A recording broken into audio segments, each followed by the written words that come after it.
चलिए नमस्कार दोस्तों। आज हम बात करने वाले हैं कुछ इम्पोर्टेंट क्वेश्चंस की।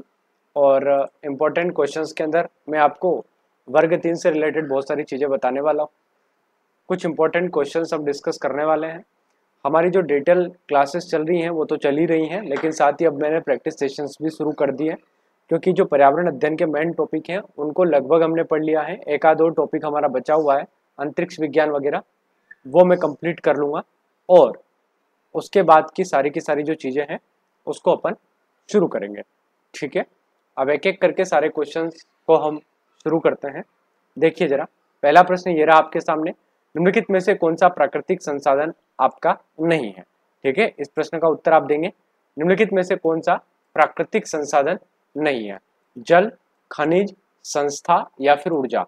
आप सबको पता है इसका उत्तर क्या होगा, संस्था होगा। Option number C is right answer. Okay, क्योंकि प्राकृतिक संसाधन हम उन संसाधनों को कहते हैं जो हमें प्रकृति से प्राप्त होते हैं, अर्थात वे संसाधन जिनका जो हमारे पास है उनका कहीं ना कहीं कारण प्रकृति है, नेचर है। जैसे कि भूमि, जल, मृदा, खनिज, है ना, एटमॉस्फेयर, जो पर्यावरण है वो सब हमें प्रकृति से प्राप्त होता है। तो इसका जो उत्तर होगा वो क्या होगा, राइट आंसर संस्था होगा। ठीक है, अगले प्रश्न की बात करते हैं। ये प्रश्न रिपीट हुआ है। चलिए अगला प्रश्न देखिए, एक महत्वपूर्ण प्राकृतिक संसाधन है जिस पर मानव जीवन, वन्य जीव और प्राकृतिक वनस्पति और आर्थिक क्रियाएं होती हैं।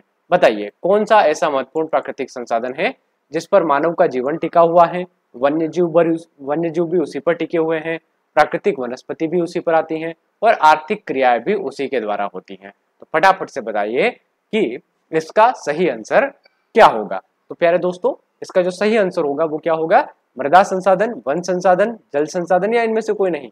तो इनमें से ये सभी, देखो ये जो डी ऑप्शन है इसमें क्या दे रखा है, इनमें से कोई नहीं। लेकिन आपको ध्यान रखना है इसका सही उत्तर होगा ये सभी। मृदा भी हमारे लिए इंपॉर्टेंट है, वन संसाधन भी हमारे लिए इंपॉर्टेंट है और जल संसाधन भी हमारे लिए इंपॉर्टेंट है। तो हमारा जो राइट आंसर होगा वो क्या होगा, इनमें से सभी। ठीक है, तो ये सभी जो हैं, तीनों जो हैं, ये हमारे लिए इंपॉर्टेंट होते हैं और एक प्राकृतिक संसाधन की श्रेणी में आते हैं और इस पर हमारा जीवन टिका हुआ है। भारत में कितने प्रतिशत भौगोलिक क्षेत्र मैदान में आते हैं, बताइए सर, कितने प्रतिशत भौगोलिक क्षेत्र मैदान में आते हैं। आप सबको पता होगा, वर्ग 3 की संपूर्ण तैयारी हम कर रहे हैं, डिटेल क्लासेस भी मैं आपकी लेता हूं। आज एक नया सेशन हमने शुरू किया है जिसमें हम क्वेश्चन आंसर्स को भी करेंगे। पहले भी एक दो बार मैं क्वेश्चन आंसर करवा चुका हूं। एक और नई क्लास जो अब तक हमारे क्वेश्चंस बच गए थे उनको भी अपन कवर कर रहे हैं। भारत में कितने प्रतिशत भौगोलिक क्षेत्र मैदान में है, यानी कि भारत का कितना प्रतिशत जो भाग है वो मैदानी इलाका है। देखो भाई, ये जो नीचे वाला इलाका है ये पठारी इलाका है, यहाँ पे डेक्कन का प्लेटू है। ठीक है, ऊपर वाला ये जो इलाका है ये मैदानी इलाका है जहाँ पे गंगा और यमुना नदी बहती है। ठीक है, तो ये मैदानी इलाका है।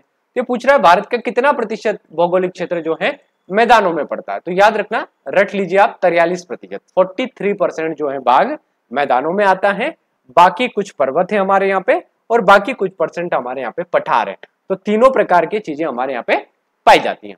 ठीक है, अब भूमि की विशेषताओं में इनमें से क्या शामिल है, जमीन की क्या विशेषता होती है, सीमित क्षेत्र, अनासवान, गतिहीन या फिर ये सभी। तो भूमि की क्या विशेषता होती है, जमीन की क्या विशेषता होती है। तो जमीन की जो विशेषता होती है, भूमि की जो विशेषता होती है वो सीमित क्षेत्र होता है, अनासवान होता है और गतिहीन होता है। यानी कि जमीन गतिहीन होती है ना, और ये अनासवान होता है और सीमित क्षेत्र में होती है। तो ये सभी इसके राइट आंसर होंगे। ठीक है, तो आप कमेंट सेक्शन में अपने उत्तर देते जाएंगे। भारत में लगभग कितने प्रतिशत भूमि कृषि योग्य भूमि के अंतर्गत आती है, बताइए प्यारे दोस्तों, भारत में लगभग कितने प्रतिशत भूमि कृषि योग्य भूमि के अंतर्गत आती है। चलिए आंसर करेंगे, भारत में लगभग कितने प्रतिशत भूमि जो है कृषि योग्य भूमि के अंतर्गत आती है। 45%, 57%, 50% और 60%। बताइए इनमें से कितना प्रतिशत भूमि जो है आपकी कृषि योग्य है, यानी कि उतनी जमीन पर भारत के लोग कृषि करते हैं। तो कितना प्रतिशत होगी, लगभग भारत में 60%, 60%। सही ऑप्शन होगा ऑप्शन नंबर डी। ठीक है, ऑप्शन नंबर डी। मैं सारे इंक मिटा देता हूं और ऑप्शन नंबर डी आपको बता देता हूं। ऑप्शन नंबर डी इसका राइट आंसर होगा। ठीक है, 60% जमीन पर हम खेती करते हैं। ठीक है, भारत में किस प्राकृतिक शक्तियों से भूमि निम्नीकरण सबसे अधिक होता है, यानी कि भूमि को किस प्राकृतिक संसाधन से सबसे ज्यादा नुकसान होता है। भारत में किस प्राकृतिक शक्तियों से भूमि को सबसे ज्यादा नुकसान होता है, आपकी जमीन में क्यों ज्यादा नुकसान होता है, बताइए। जल से होता है, पानी से होता है, अति चराई से होता है, वायु से होता है या खनन से होता है। बताइए भारत में प्राकृतिक शक्तियों में से किसका जो है भूमि निम्नीकरण सबसे अधिक होता है। तो सबसे ज्यादा नुकसान हमको खनिज से होता है। जब हम उत्खनन करते हैं, खनन करते हैं, तो हम बड़ी बड़ी खदानों को खोदते हैं और इससे हमारे जो एटमॉस्फेयर है उसमें बहुत सारी हानियां होती है। तो भारत में प्राकृतिक शक्तियों के अंतर्गत जो हम खनन करते हैं उससे हमें अत्यधिक नुकसान होता है। होता नुकसान इन चीजों से भी है, लेकिन पूछा है अत्यधिक किससे होता है, तो अत्यधिक अगर हमें बताना है तो हम बताएंगे कि खनन से हमको ज्यादा नुकसान होता है। बताइए निम्नलिखित में से कौन सा प्राकृतिक उपहार है, प्रकृति ने हमें दिया है तो वो प्राकृतिक उपहार होगा। बताइए फटाफट से, निम्नलिखित में से कौन सा प्राकृतिक उपहार है? श्रम, पूंजी, भूमि या फिर संगठन। तो प्रकृति या नेचर के द्वारा जो प्राप्त होती है उन चीजों में देख लीजिए कौन होगा, भूमि होगी, है ना। देखो श्रम तो लेबर होता है, पूंजी पैसा, है ना, प्रकृति थोड़ी देती है। अगर प्रकृति देती तो हम और आप सब क्या ये कर रहे होते? आप वर्ग 3 की तैयारी कर रहे हो, मैं यूट्यूब पे कंटेंट बना रहा हूँ, आपको पढ़ा रहा हूँ, ताकि कहीं ना कहीं मुझे भी आर्थिक रूप से लाभ हो, है ना। तो पूंजी भी क्या है? एक प्राकृतिक संसाधन नहीं है, मानवीय संसाधन है। ठीक है, भूमि या संगठन, तो भूमि इसका राइट आंसर होगा। भूमि एक प्राकृतिक संसाधन की श्रेणी में आता है। ये वर्ग 3 के कुछ इंपॉर्टेंट महत्वपूर्ण प्रश्न की सीरीज चल रही है और इसके अंदर आप वर्ग 3 की संपूर्ण तैयारी कर रहे हो मेरे साथ। प्ले लिस्ट में जाके आप उन पुराने वीडियोस को जरूर देखिए प्यारे दोस्तों, जो मैंने बड़ी मेहनत से आप लोगों के लिए बनाए हैं और इसमें ईवीएस हमने कंप्लीट किया है। आने वाले टाइम में हम सीडीपी को शुरू करेंगे और सीडीपी को भी पूरा करेंगे। मैंने वादा किया है आप लोगों से कि वर्ग 3 का संपूर्ण कवर मैं आपको इसी यूट्यूब चैनल के माध्यम से करवाने वाला हूं और सारी की सारी चीजें अपन यहाँ पे फ्री ऑफ कॉस्ट पढ़ने वाले हैं। मृदा निर्माण का प्रमुख कारक कौन सा है? मृदा निर्माण का प्रमुख कारक उच्चावच, संस्तर सेल, जलवायु या फिर ये सभी। ये कह रहा है कि जो मृदा होती है, जो मृदा होती है, इस मृदा का निर्माण कैसे होता है? तो आपने पता होगा कि आपने 10th क्लास के अंदर देखा होगा मृदा परिच्छेदिका को। मृदा परिच्छेदिका का निर्माण कैसे होता है? मृदा कैसे बनती है? तो मृदा के बनने के पीछे हजारों साल लगे होते हैं, एक साल में मृदा का निर्माण नहीं होता है, आप भी जानते हैं। तो मृदा का निर्माण कैसे होता है? मृदा के निर्माण के लिए एक निश्चित जलवायु चाहिए, मृदा के निर्माण के लिए एक निश्चित भौगोलिक दशा चाहिए, मृदा के निर्माण के लिए कुछ फंडामेंटल रॉक्स या पत्थर चाहिए और मृदा के लिए पानी चाहिए। ये सारी चीजें अगर मौजूद होगी तभी किसी मृदा का सही से विकास हो सकता है, तभी वो मृदा बहुत अच्छी हो सकती है। आपने देखा होगा कि कुछ क्षेत्रों में बहुत अच्छी जमीनें हैं, जैसे हरियाणा, पंजाब, वहां बहुत अच्छी खेती होती है, लेकिन कुछ राज्य ऐसे जहां बहुत अच्छी खेती नहीं होती, जैसे राजस्थान। क्यों? क्योंकि वहां का एटमॉस्फेयर वहां की मृदा के लिए सही नहीं है, इसलिए वहां की मृदा थोड़ी सी अलग है प्यारे दोस्तों। इसीलिए उस मृदा में अच्छे से खेती नहीं हो पाती है और वहां के किसानों को लाभ नहीं मिल पाता है। मृदा निर्माण का प्रमुख कारक कौन सा है? ये सभी है। जलवायु भी बेहतर होना चाहिए, पानी की मात्रा भी ठीक ठाक होनी चाहिए, फंडामेंटल राइट, संस्तर सेल का मतलब होता है वो रोक जिससे मृदा बनती है, तो वो भी बेहतरीन होनी चाहिए। वो जितनी अच्छी होगी उतनी अच्छी मृदा होगी। उच्चावच यानी कि कितनी ऊंचाई पर मृदा बन रही है, अगर मृदा ऊपर बन रही है या मृदा नीचे बन रही है, इससे भी फर्क पड़ता है। हिमालय की मृदा अलग टाइप की है और मैदानी इलाकों की अलग टाइप की है, पश्चिम घाट की अलग टाइप की है और पूर्वी घाट की अलग टाइप की है। इससे हमें पता चलता है कि मृदा के निर्माण में कहीं ना कहीं उच्चावच भी डिपेंड करता है। पठारों की मृदा अलग होती है, पर्वतों की अलग होती है। तो उच्चावच का मतलब ही ये होता है कि जमीनों में जो अंतर है, कोई पठार है, कोई पर्वत है, तो इन्हें हम क्या कहते हैं? उच्चावच कहते हैं। भारत में वन भूमि का कितना प्रतिशत है? 27%, 18%, 21.4% या फिर 20%? बताइए भारत में वन भूमि का प्रतिशत कितना है? कितना वन प्रतिशत पाया जाता है? तो हमारे यहाँ पे वन प्रतिशत पाया जाता है 21.4%। ठीक है, तो पूरे भारत में अगर आप वनों के मामले को देखोगे या पूरे भारत में अगर आप पूरे भारत के क्षेत्रफल को देखोगे तो भारत के क्षेत्रफल में लगभग 21% आपके क्या पाए जाते हैं? वन पाए जाते हैं। ठीक है, तो लगभग 21, जैसे कि भारत का क्षेत्रफल अगर 100 है ना, भारत पूरा 100 है, तो उसमें 21% आपके क्या है? वन है। ये मैं आपको बताना चाहता हूँ। मृदा के कटाव और उसके बहाव की प्रक्रिया को मृदा अपरदन कहते हैं। आप सबको पता है, आप सबके खेत होंगे और खेतों के पास अगर कोई नदी जाती होगी तो उस नदी की वजह से आपके खेत की मृदा चली जाती होगी, बहा के ले जाता होगा पानी, तो इसे ही तो मृदा अपरदन कहते हैं। मृदा अपरदन का मतलब ही ये होता है कि जो जमीन अच्छी होती है वहां पे मान लो बाढ़ आ जाए, वहां पर मान लो पास में नदी जा रही हो, जैसे कि मान लीजिए यहाँ पर आपका खेत है और यहाँ से कोई नदी जा रही है, रिवर फ्लो कर रही है। एक दिन इस नदी में अचानक बाढ़ आ गई और ये नदी आपके खेतों के बीचों बीच से होकर चली गई, तो आपके खेती की सारी जमीन को क्या कर देगी? बहा कर ले जाएगी। आपके खेतों में केवल पत्थर बचेंगे। इसे ही मृदा का अपरदन कहा जाता है और इसे ही मृदा की रेंगती हुई मृत्यु भी कहा जाता है। सर्वाधिक मृदा अपरदन कहाँ होता है? चंबल क्षेत्र में होता है। भारत के चंबल क्षेत्र में ग्वालियर, चंबल, शिवपुरी ये जो इलाके हैं, यहाँ पे चंबल रिवर काफी अपरदन करती है और उसे अवनालिका अपरदन कहा जाता है। आपने बीहड़ सुना होगा, आपने बहुत सारे ऐसे डाकुओं के नाम सुने होंगे जो चंबल के हैं। ठीक है, तो याद रखिएगा चंबल के अंदर जो अवनालिका अपर्दन होता है बीहड़ों के अंदर होता है और वो जलोढ़ मृदा के अंदर सर्वाधिक अपर्दन होता है। और ये न केवल मध्य प्रदेश की समस्या है बल्कि पूरे भारत की समस्या है। मृदा कटाव और उसके बहाव की प्रक्रिया मृदा के अपर्दन के बारे में आपको पूछ रहा है कि मृदा कटाव और उसके बहाव की प्रक्रिया को मृदा अपर्दन कहते हैं। मृदा अपर्दन के प्रमुख निम्न में से कौन से हैं? तो वायु से अपर्दन होता है, वायु के द्वारा भी मृदा उड़ा के ले जाई जा सकती है।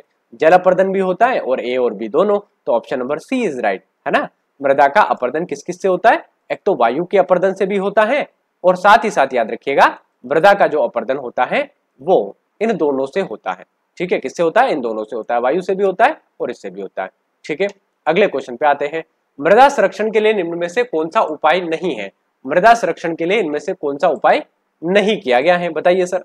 मृदा संरक्षण के लिए इनमें से, एक सेकंड, हाँ, मृदा संरक्षण के लिए इनमें से कौन सा उपाय नहीं किया जाता है? बताइए। पट्टी कृषि, समुच्च कृषि, रक्षक मेखला या वन कटाई? अरे भाई, मृदा को बचाना है तो क्या नहीं करोगे इनमें से? खेतों में मेड़ बनाओगे कि नहीं बनाओगे? बनाएंगे। समुच्च खेती करोगे कि नहीं करोगे? समुच्च खेती का मतलब होता है एक पेड़ आपने यहाँ लगाया, दूसरा आपने यहाँ लगाया, ऐसे जैसे पहाड़ी होती है ना, पहाड़ी ऐसे कल्टीवेशन होता है, तो इसको समुच्च खेती कहते हैं। रक्षक मेखला, मेड़ जो बनाते हो। वन की कटाई, अरे भाई वन लगाएंगे, काटेंगे थोड़ी। वन को, मृदा को अगर बचाना है तो वनों को भी क्या करना पड़ेगा? वनों को भी बचाना पड़ेगा। तो वनों की कटाई गलत दे रखा है, option number D is right. ये पूछ रहा कौन सा नहीं करोगे अगर मृदा को बचाना है तो। भाई वनों को क्यों काटेंगे? वन मृदा को बचाते हैं। भाई कोई पेड़ होगा, उसका जो फॉर्मेशन होगा पूरा, उसकी जो जड़ें होगी वो मृदा को चिपका के रखती है, तो हम क्या करेंगे? वनों को नहीं काटेंगे। याद रखिएगा।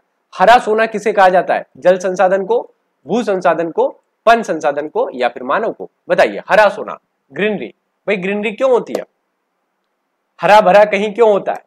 स्पष्ट है, पानी के कारण। तो इसका सही उत्तर क्या होगा? जल संसाधन। हरा भरा जो एनवायरमेंट होता है हमारा, हमारा जो पर्यावरण हरा भरा किस वजह से होता है? हमारा पर्यावरण हरा भरा इस वजह से होता है कि भाई वहां पे जल की मौजूदगी है। अगर थार के डेजर्ट में कहीं पर तालाब बना हुआ होगा तो उसके आसपास जानवर आएंगे, उसके आसपास पेड़ पौधे उगेंगे, क्योंकि वहां हरियाली है। और हरियाली या हरा सोना तब होता है जब वहां पे जल संसाधन उपलब्ध होता है। प्यारे दोस्तों, निम्नलिखित में से कौन सा वनों का प्रत्यक्ष लाभ नहीं है? यानी कि वनों से कौन सा प्रत्यक्ष लाभ आपको नहीं होता है? वनों में ऑक्सीजन की पूर्ति होती है, वनों में पर्यावरणीय संतुलन स्थापित होता है, वनों से औषधियां प्राप्त होती हैं, या वनों से घरेलू उपभोग की वस्तुएं प्राप्त होती हैं। कौन सा प्रत्यक्ष लाभ? प्रत्यक्ष लाभ नहीं होता है, बताइए सर। पर्यावरण संतुलन स्थापित करते हैं, वनों से औषधियां प्राप्त होती हैं और वनों से घरेलू उपभोग की वस्तुएं प्राप्त होती हैं। पूछ रहा प्रत्यक्ष लाभ नहीं होता। लाभ तो होता होगा लेकिन प्रत्यक्ष क्या नहीं होता है? भाई ऑक्सीजन तो प्रत्यक्ष है, भाई पर्यावरण नहीं रहेगा तो हम कैसे जीवित रहेंगे? वन पर्यावरण संतुलन स्थापित करते हैं, भाई बिल्कुल प्रत्यक्ष है। वनों से औषधियां प्राप्त होती है, ये भी सीधा मिलती है हमको। लेकिन वन आएंगे, उनको हम फैक्ट्री में ले जाएंगे, फिर हम सोफा सेट बनवाएंगे, फिर हम दरवाजे बनवाएंगे, तो ये प्रत्यक्ष नहीं है। तो option number D is right. Okay, option number D is right. क्यों? क्योंकि पूछ रहा है प्रत्यक्ष लाभ कौन सा नहीं है। तीन तो प्रत्यक्ष हो रहे हैं, सीधे सीधे हो रहे हैं। मतलब जंगल गए और मिल गया, जंगल गए ऑक्सीजन मिल गई, जंगल गए औषधि मिल गई, जंगल है तो पर्यावरण है, ये सब डायरेक्ट है। इनडायरेक्ट क्या है? जंगल कटेंगे, फैक्ट्री में जाएंगे, सोफा सेट बनेंगे, दरवाजे बनेंगे, कुर्सियां बनेगी, मेज बनेगी, इनडायरेक्ट है। ये सारी चीजें कैसी है? इनडायरेक्ट है। प्रोजेक्ट टाइगर की शुरुआत कब की गई थी? प्रोजेक्ट टाइगर की शुरुआत कब की गई थी? बताएंगे फटाफट से। प्रोजेक्ट टाइगर, प्रोजेक्ट टाइगर मतलब टाइगरों को बचाने के लिए एक प्रोजेक्ट शुरू किया गया। और ये प्रोजेक्ट टाइगर क्यों शुरू किया गया? बताइए सर। प्रोजेक्ट को बचाने के लिए, यानी कि टाइगर्स को बचाने के लिए। कहा जाता है कि एक बार इंदिरा गांधी जी को रीवा रियासत के एक राजा गिफ्ट करते हैं। क्या गिफ्ट करते हैं? रीवा रियासत के राजा एक टाइगर की खाल गिफ्ट करते हैं जन्मदिन के उपहार में प्रधानमंत्री मैडम को। किसको? इंदिरा गांधी जी को। और जब ये खाल इंदिरा गांधी जी के पास पहुंचती है तो इंदिरा गांधी जी कहते हैं अपने सहायक से कि ये क्या है? तो उन्होंने कहा कि मैडम जी, ये रीवा रियासत के एक टाइगर की खाल है, वहां पे सफेद टाइगर पाए जाते हैं और रीवा रियासत के राजा ने आपके लिए स्पेशली इसका शिकार करके आपको पहुंचाया है और बड़े ही प्यार से आपको उपहार दिया है, आप इसे स्वीकार कीजिए। तो मैडम ने कहा कि इस उपहार को तो हम स्वीकार नहीं करेंगे और इस उपहार को राजा के पास वापस भेज दिया जाए। और मैडम ने अगले ही दिन सरकार को इस बात के लिए निर्णय लेने के लिए कहा कि भैया हमारी सरकार के होते हुए किसी भी टाइगर को नहीं मारा जाए और जितने भी टाइगर भारत में हैं इनको बचाया जाए। तो 1973 के आसपास इंदिरा गांधी सरकार के द्वारा क्या किया गया, प्रोजेक्ट टाइगर लॉन्च किया गया। और ये इंदिरा गांधी का सपना भी था। 1973 के आसपास इन्होंने क्या करा, प्रोजेक्ट टाइगर की शुरुआत के लिए रूपरेखा बना दी और बाद में जाके 1973 में सरकार ने इसको क्या बना दिया, प्रोजेक्ट टाइगर बना दिया। बहुत सारे जो नेशनल पार्क होते हैं उनके बारे में हम आगे अध्ययन करेंगे कि उनको क्या बनाया जाता है, नेशनल पार्क बनाया जाता है ताकि उनको बचाया जा सके। ठीक है, तो प्रोजेक्ट टाइगर का मतलब होता है टाइगर्स को बचाना। आपकी जानकारी के लिए मैं बता दूं कि पूरे विश्व का 75% टाइगर हमारे भारत में मिलते हैं। और भी इंटरेस्टिंग बात मैं आपको बताता हूँ, 785 टाइगर हमारे अकेले मध्य प्रदेश में है, जो कि भारत में सबसे ज्यादा है ना बात इंटरेस्टिंग। तो याद रखिएगा 785 टाइगर हमारे भारत के अंदर है। चलिए, निम्नलिखित में से, ये पेन पहले से चल जाता है क्योंकि अभी इंक नहीं चल रहा है, इसीलिए मैं काम चला रहा हूँ अपने किससे, माउस से। ठीक है, तो आप थोड़ा सा मैनेज करेंगे, माउस से अपन काम कर रहे हैं। चलिए बताइए, निम्नलिखित में से पेट्रोलियम का सही अभिलक्षण को चुनना है। पेट्रोल कैसा लगता है आपको? उसकी गंध अच्छी होती है, पतला होता है और तीला होता है। बिना गंध का गाढ़ा तथा गहरे रंग का होता है। बदबूदार गाढ़ा गहरे रंग का तेल होता है, बदबूदार पतला या पीले रंग का होता है। ठीक है सर, बताइए सर कैसा होता है पेट्रोल, कैसा होता है?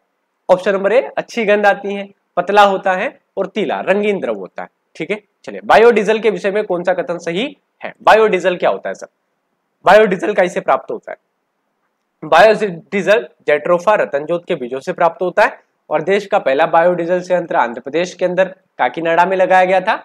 बायोडीजल जो है ये पोंगोनिया आदि के बीजों से भी प्राप्त किया जा सकता है और ये सभी सही हैं। बताइए, तो बायोडीजल सामान्यतः रेगिस्तानी इलाकों में जो आपके पेड़ होते हैं जिनको जेट्रोफा कहते हैं उनसे प्राप्त होता है। और दूसरी बात याद रखना कि बायोडीजल जो हमको प्राप्त होगा ये जेट्रोफा से प्राप्त होता है। ठीक है, और साथ ही साथ ये पोंगोनिया के जो बीज होते हैं उनसे भी प्राप्त होता है। तो इसका जो उत्तर होगा ऑप्शन नंबर डी होगा। ऑप्शन नंबर डी जो होगा वो इसका राइट आंसर होगा, ऑप्शन नंबर डी।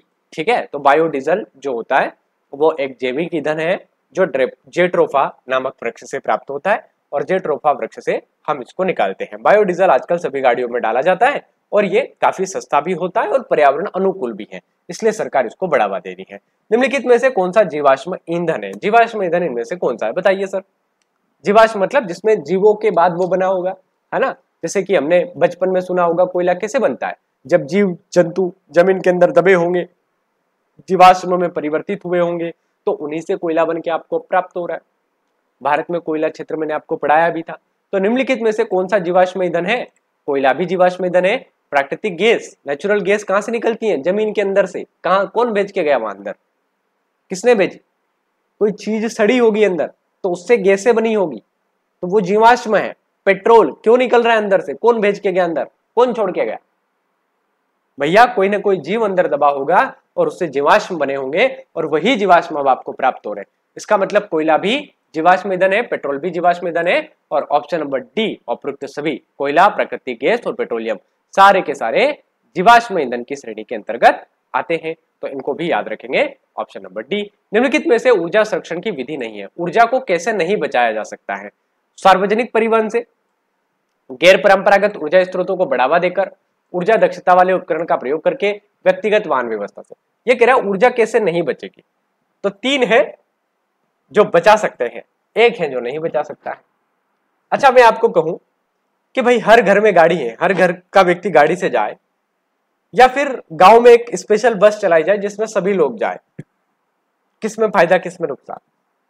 आप कहोगे सर जिसमें सारे लोग बैठ के जाए उसमें फायदा है। तो सीधी सी बात है, जब हम बात करते हैं सार्वजनिक परिवहन की, जब सरकारी बसें चलती हैं या प्राइवेट बसें भी चले और व्यक्तिगत वाहन न चले, तो हम पर्यावरण को बचा सकते हैं।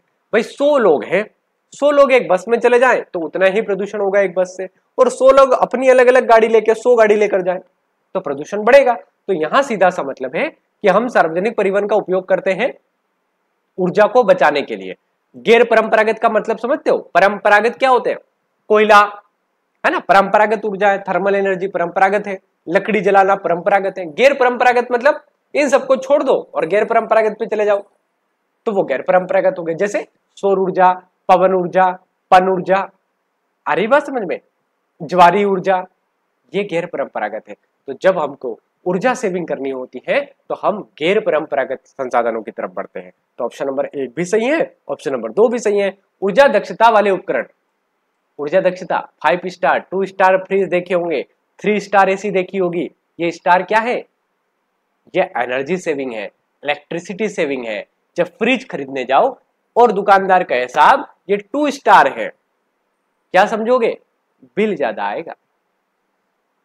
दुकान वाला कहे साहब ये एसी है और ये एसी साहब 5 स्टार है। 5 स्टार का मतलब बहुत अच्छा एसी नहीं है, 5 स्टार का मतलब होता है कि वो एनर्जी कम कंज्यूम करेगा, आपका बिल कम आएगा घर का। तो ऊर्जा को बचाने के 3 ऊपर के साधन सही है। पूछा था गलत कौन सा है, तो गलत हम बताएंगे कि व्यक्तिगत वाहन व्यवस्था बिल्कुल गलत है। घर घर में गाड़ी नहीं होना चाहिए, सार्वजनिक परिवहन होना चाहिए ताकि ऊर्जा को बचाया जा सके। उत्सव क्यों मनाए जाते हैं बताओ भाई? उत्सव त्योहार, अभी दिवाली आ रही है, क्यों मनाओगे दिवाली? समय व्यतीत करने के लिए, टाइम पास करने के लिए, धन बल के प्रदर्शन के लिए। भैया मैं 10,000 के फोड़ूंगा, मैं 5,000 के फोड़ूंगा, मैं नए कपड़े लेकर आऊंगा, मैं मिठाइयाँ खाऊंगा, क्या है सब? धन बल का प्रदर्शन है। या फिर आनंद की प्राप्ति के लिए, या दूसरों को नीचा दिखाने के लिए।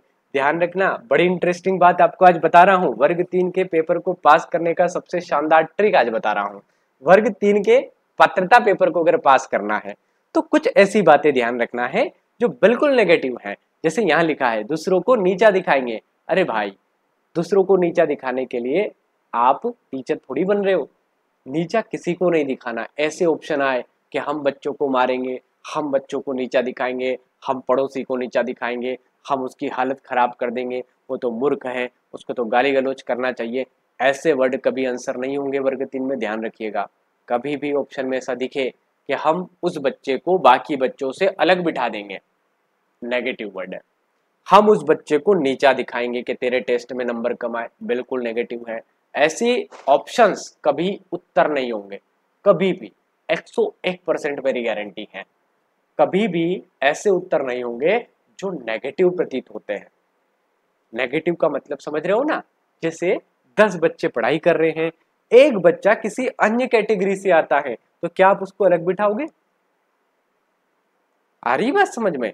नेगेटिव है तो ऑप्शन से जरूर देगा वो आपको कि 4 बच्चे हैं, एक बच्चा अलग कैटेगरी का है और आप भी अलग कैटेगरी से आते हैं और आपका पूर्वाग्रह यह है कि आप उस जाति से बिल्कुल अलग है, तो क्या आप उस बच्चे को अलग बिठाओगे? नहीं सर, उस बच्चे को साथ बिठाया जाएगा। पढ़ाई हमेशा साथ में होती है, पढ़ाई कभी भी अलग अलग नहीं होती। ना ही हमेशा सोचेंगे, न ही उस बच्चे को प्रतीत होने देंगे कि हम उसके बारे में क्या सोचते हैं। ये सारी चीजें नेगेटिव है। ऐसी चीजें कभी भी आपको पेपर में दिखे, सीडीपी में दिखे, पर्यावरण में दिखे, हिंदी में दिखे, संस्कृत में दिखे, मैथ में दिखे, कभी उत्तर नहीं होगी आपके पेपर का। कुछ नेगेटिव वर्ड्स ये होते हैं, इनको आप जरूर ध्यान रखिएगा। उत्सव क्यों मनाए जाते हैं? तो उत्सव मनाए जाते हैं आनंद की प्राप्ति के लिए, मजा आए सर, है ना, और हमारी संस्कृति को बचाए रखे। तो उत्सव हम इसीलिए मनाते हैं ताकि हमें क्या हो, आनंद की प्राप्ति हो। भारतीय परंपरा में परिवार में कितने संस्कार की चर्चा की गई है? तो कितने संस्कार होते हैं? आपको कितने दिए मम्मी पापा ने? 16 संस्कार दिए होंगे ना। मुंडन संस्कार हुआ है सब लोगों का, जनेऊ संस्कार होता है, मुंडन संस्कार होता है, नामांकन संस्कार होता है, ठीक है, यज्ञोपवीत होता है, कितने संस्कार होते हैं, ठीक है। तो जन्म से लगा के अंतिम लाइफ टाइम, जब आपके जीवन खत्म हो जाए तब अंतिम संस्कार होता है, और जब वो अंतिम संस्कार होता है उसी के बाद 16 संस्कार पूर्ण होते हैं, ठीक है सर। चले, गर्भाधान संस्कार सबसे पहले होता है। मनुष्य को मनोरंजन की आवश्यकता क्यों होती है? भाई मजा चाहिए, क्या चाहिए जीवन में? मजा, ठीक है। तो टीवी क्यों देखते हो, नाटक क्यों देखते हो, बिग बॉस क्यों देखते हो, मैच क्यों देखते हो? शांति के लिए, रोजगार के लिए, या सामाजिक दिखावे के लिए? शांति यार, 2 घंटे मैच देख लिया, भारत जीत गया पाकिस्तान से, मजे ही मजे, ठीक है। तो शांति के लिए हम क्या देखते हैं? मनोरंजन करते हैं। हम 2 लोगों की लड़ाई देखें तो मनोरंजन है। छोटे बच्चे आपस में लड़ रहे हैं, हम उनको चुप करें, ये क्या है? मनोरंजन है। पुस्तकों का अध्ययन निम्नलिखित में से किसमें सहायक होता है? मनोरंजन में, चिंतन में वृद्धि में, या भावों में वृद्धि में, या फिर ये सभी? बताइए, कोई किताब अगर आप पढ़ोगे तो आपकी क्या वृद्धि होगी, क्या दिमाग बढ़ेगा?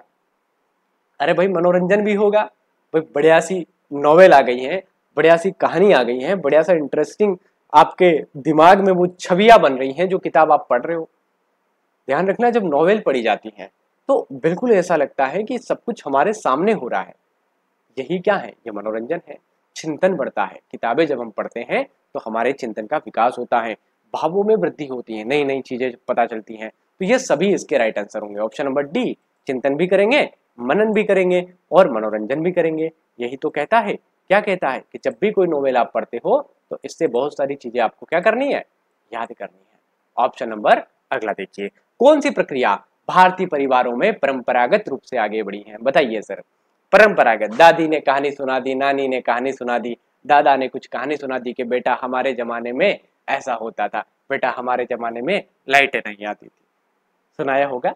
तो हमारे जमाने की जो बातें हैं, जो दादा नानी की बातें हैं, वो क्या है? भारतीय परिवारों में परंपरागत रूप से आगे बढ़ी हैं कहानियों का श्रवण, चलचित्रों का श्रवण या किताबों का अध्ययन। कहानियों का श्रवण, है ना। मेरी दादी भी बहुत सुनाया करती थी और मेरे ख्याल से आपकी दादी भी बहुत सुनाया करती होगी। चलिए, भारत में कठपुतली प्ले सर्वाधिक किस राज्य में होता है? बताइए। कठपुतली नाटक या कठपुतली कहाँ होता है? देखा है ना, कठपुतली धागों के माध्यम से कठपुतली को नचाया जाता है। और कोई मित्र कहे आपसे कि ये तो उसकी कठपुतली है, इसका मतलब क्या है? इसका रिमोट कंट्रोल किसी और के हाथ में है। ध्यान रखिएगा, जैसे आपने किसी को कहा हो कि भाई ये तो क्या है, ये तो केवल कठपुतली है, रिमोट तो इसकी पत्नी के हाथ में होता है। इसकी पत्नी क्या कर रही है? कठपुतली की तरह से नचा रही है। भारत में कठपुतली प्ले सर्वाधिक किस राज्य में होता है? राजस्थान में होता है। मध्य प्रदेश में माच होता है, लोकनाट्य होता है माच, है ना, याद रखेंगे। राई होता है। गुजरात में डांडिया होता है। गुजरात में क्या होता है? डांडिया, रास, गरबा, है ना। और झारखंड में भी अलग अलग जनजाति नृत्य होते हैं। कठपुतली सर्वाधिक कहाँ होती है? चलिए, पारिवारिक उत्सव के बारे में क्या सही है? पारिवारिक उत्सव जब होते हैं घरों के अंदर तो क्या सही है? बताइए। पारिवारिक उत्सवों का उद्देश्य हृदय को आनंद की अभिव्यक्ति करवाता है। पारिवारिक उत्सव परस्पर संबंधों को बेहतर बनाता है। मतलब परिवार में मान लो किसी की शादी हो रही है तो क्या फायदा? ये ऑप्शन नंबर सी है ना, ये ऑप्शन नंबर सी कर लेंगे इसको। विवाह पारिवारिक उत्सव का हिस्सा नहीं होते हैं, उपयुक्त में से कोई नहीं। बताइए, पारिवारिक उत्सव के बारे में क्या सही नहीं है? देखो, पारिवारिक उत्सव जब होते हैं तो परिवार का उद्देश्य होता है कि आनंद मिले, सब मिलजुल कर रहे हैं, तो परस्पर संबंध भी बढ़ेंगे। ऑप्शन नंबर 1 और 2 तो बिल्कुल सही दे रखे हैं। विवाह पारिवारिक उत्सव नहीं है। अरे विवाह तो सबसे बड़ा पारिवारिक उत्सव है। तो यही तो पूछा था कि कौन सा गलत है। ऑप्शन नंबर सी गलत है। सी नहीं लिखा है लेकिन आप यहाँ पे सी कर लीजिए इसको। ऑप्शन नंबर सी गलत है ना। ध्यान रखना, पूछा है कौन सा नहीं है, तो 3 सही है, 1 नहीं है, तो सी नहीं है।